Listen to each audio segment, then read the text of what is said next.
Hello students, in standard 8 science, today we are going to learn shapes of the cells as well as size of the cell and cell structure and its function. Okay, let us start the shape of the cell. आपने देखा है, हमने जो amoeba का figure देखा था, figure 8.3, देखो amoeba का जो यहाँ पे है तो उनका जो बॉडी का शेप्स है वो बहुत ही इरेग्युलर है, कोई भी शेप नहीं है, पर्टिकुलर कोई भी एक शेप नहीं है.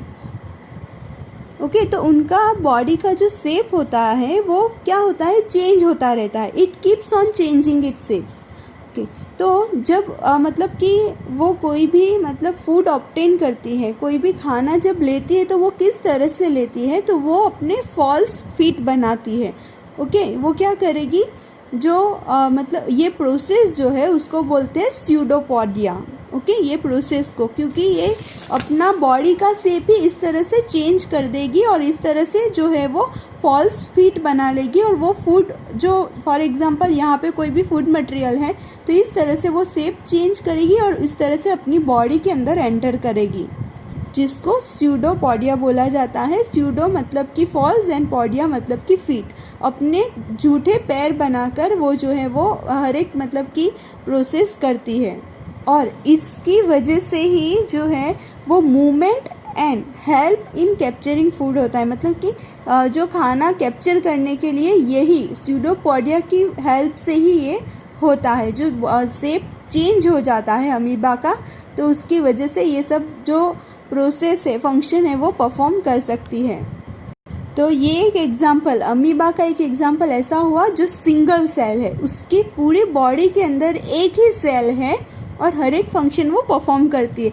तो हमारी बॉडी के अंदर जो ब्लड होता है, जिसके अंदर वाइट ब्लड सेल्स होते हैं, WBC बोला जाता है, तो ये भी एक सिंगल सेल है और ऐसा है जो अपना शेप चेंज कर सकता है. Okay WBC. लेकिन ये जो वाइट ब्लड सेल है वो एक सेल है, लेकिन अमीबा तो एक फुल फ्लेज ऑर्गेनिज्म है, वो पूरा एक लिविंग ऑर्गेनिज्म अलग है, सिंगल सेल वाला. ये हमारी बॉडी के अंदर कोई एक लिविंग ऑर्गेनिज्म यानी कि ह्यूमन बीइंग्स के अंदर ब्लड के अंदर पाया जाता है, बल्कि ये अमीबा तो एक फुल मतलब कि फ्लेज ऑर्गेनिज्म है, वो पूरा एक अलग ऑर्गेनिज्म है. और ये वाइट ब्लड सेल भी ऐसे हैं जो अपने शेप्स को चेंज कर सकते हैं. तो 1 मार्क्स में पूछा जा सकता है कि कौन सा ऐसा ह्यूमन बॉडी के अंदर कौन सा सेल जो है वो अपना शेप चेंज कर सकता है, तो आंसर आएगा वाइट ब्लड सेल. नेक्स्ट हम लोग को फिगर 8.4 में जो है वो अलग अलग सेल्स दिए गए हैं और आपको ये बताना चाहते हैं कि ये जो सारे सेल्स है उसका शेप जो है वो अलग अलग है, डिफरेंट शेप्स के अंदर है. जो देखो कुछ जो है ये ब्लड सेल्स है, जो रेड ब्लड सेल जिसको बोलते हैं, उसका शेप देखो ये स्फेरिकल है. यहाँ पे मसल्स सेल दिए गए हैं, मसल्स के अंदर जो होते हैं जिसका शेप है स्पिंडल शेप है, देखो इस तरह का. और ये जो है वो लॉन्ग ब्रांच जैसा सेल है, ये नर्व सेल है. नर्व सेल क्या करता है, वो मैसेज को रिसीव एंड ट्रांसफ़र करने का काम करता है. जैसे कि ये नर्व सेल हमारे नर्वस सिस्टम के अंदर होता है जो कंट्रोल एंड कोऑर्डिनेशन करता है हमारे डिफरेंट बॉडी पार्ट्स के अंदर. फॉर एग्जांपल आप गरम चाय जो है उसका कप होता है, उसको आप टच करने जा रहे हो लेकिन वो बहुत ही गर्म है, तो आप जो है वो जैसे ही थोड़ा सा टच करोगे आपका हाथ जो है वो तुरंत पीछे हो जाएगा. ओके उसके लिए सेकंड भी नहीं लगता है, तो मतलब जैसे टच किया आप हाथ उठा लोगे. तो ये मैसेज हमारे ब्रेन तक कौन ले जाएगा, ये नर्व सेल. ओके ब्रेन तक ले जाएगा कि ये जो है वो हॉट है, तो आप तुरंत ही हाथ वो हटा लेते हैं हम लोग, तो वो ब्रेन मैसेज करता है हमारे हैंड तक. तो ये पूरा वर्क जो है वो नर्व सेल का है.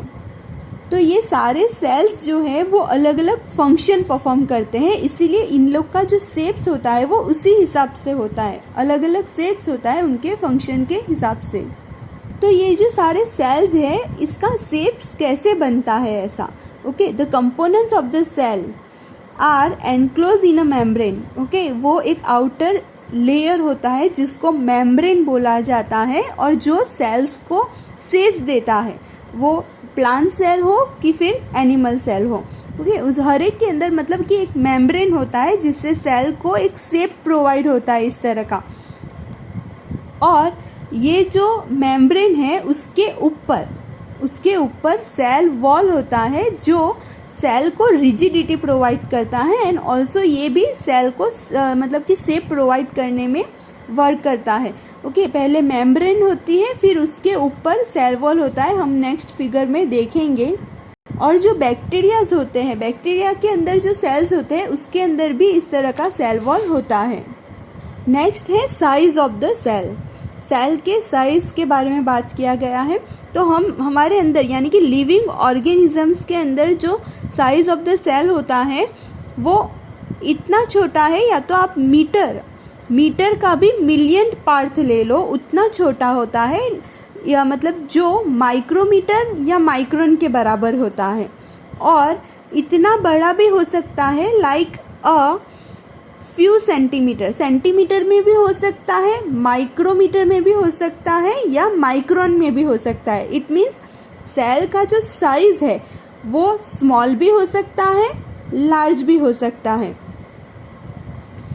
लेकिन मोस्ट ऑफ द जितने भी सेल्स हैं वो माइक्रोस्कोपिक इन साइज होते हैं, बहुत ही छोटे होते हैं जो हम अपनी आइज से नहीं देख सकते हैं, अनएडेड आइज से नहीं देख सकते हैं। इसके लिए हमें मैग्नीफाइंग माइक्रोस्कोप का मतलब कि माइक्रोस्कोप का यूज़ करना पड़ेगा जो बहुत ही इम्प्रूव्ड हो, तब भी हमें ये सेल्स दिखेंगे। और सबसे छोटा यानी कि smallest cell is the 0.1 to 0.5 micrometre होता है जो बैक्टीरिया के अंदर होता है, सबसे छोटा सेल्स। ओके। और लार्जेस्ट सेल जो है वो 170 mm इंटू 130 mm, इतना बड़ा जो होता है वो ये साइज़ का होता है। और वो क्या है, ऑस्ट्रिच का जो एग होता है उसका साइज़ दिया गया है यहाँ पे। तो लार्जेस्ट सेल का मेज़रमेंट ये है और स्मॉलेस्ट का ये है। नेक्स्ट एक्टिविटी 8.2 में आपको ये बोला गया है कि आपको जो हैंस एग है उसको बॉईल करना है, फिर उसके जो मतलब कि सेल्स है वो रिमूव कर देना है। तो जो वाइट मटेरियल्स है, येलो पार्ट के अराउंड जो वाइट मटेरियल्स होता है वो white material is the albumen and which is solidified on boiling. जो मतलब कि जैसे ही बॉईल करेंगे तो वो वाइट पार्ट जो है वो सॉलिफाइड हो जाता है। ओके। एंड येलो पार्ट जो होता है वो यॉल्क होता है और वो सिंगल सेल का ही एक पार्ट है, लेकिन ये ऐसा है जो हम लोग देख सकते हैं अपनी आँखों से। नेक्स्ट सेल के कंपैरिजन किया है कि कोई भी सेल का साइज़ जो है वो साइज़ ऑफ द बॉडी से रिलेटेड नहीं करता है। कोई भी एनिमल या कोई भी प्लांट की इतना बड़ा एनिमल है तो उसका सेल जो है वो भी बड़ा होगा। ये कोई ऐसा है नहीं कि बॉडी जो है वो लार्ज है तो उसका सेल का शेप या साइज़ वो भी लार्ज होगा, ऐसा बिल्कुल नहीं होता है। तो यहाँ पे एग्जांपल्स दिए है कि ऐसा नहीं है कि एलिफेंट का जो सेल्स होंगे एलिफेंट के अंदर वो रेट्स मतलब कि जो रेट होते हैं उससे ज़्यादा बड़े होंगे, ऐसा कुछ नहीं होता है। ये सेल्स जो है वो उनके फंक्शन पे मतलब कि डिपेंड करते हैं। सेल का जो साइज़ होता है वो किस तरह का फंक्शन परफॉर्म करने वाला है उसके ऊपर डिपेंड करता है। जैसे कि बात करें एलिफेंट एंड रैट के अंदर, तो उनके अंदर जो नर्व सेल्स होते हैं वो दोनों लॉन्ग एंड ब्रांच है। दोनों के अंदर जो सेल्स है नर्व सेल जो मैसेज पहुंचाने का एंड ट्रांसफ़र करने का काम करते हैं, तो वो दोनों लॉन्ग एंड ब्रांच है, दोनों सेम ही फंक्शन परफॉर्म करते हैं, डेथ ऑफ ट्रांसफरिंग मैसेज को ट्रांसफर करने का ही जो है वो फंक्शन परफॉर्म करते हैं। नेक्स्ट है सेल स्ट्रक्चर एंड फंक्शन के बारे में दिया गया है। देखो हमारी बॉडी के अंदर जितने भी अलग अलग ऑर्गन्स प्रेजेंट हैं वो डिफरेंट फंक्शन परफॉर्म करते हैं। ओके। जैसे कि बात करें डाइजेस्टिव सिस्टम यानी कि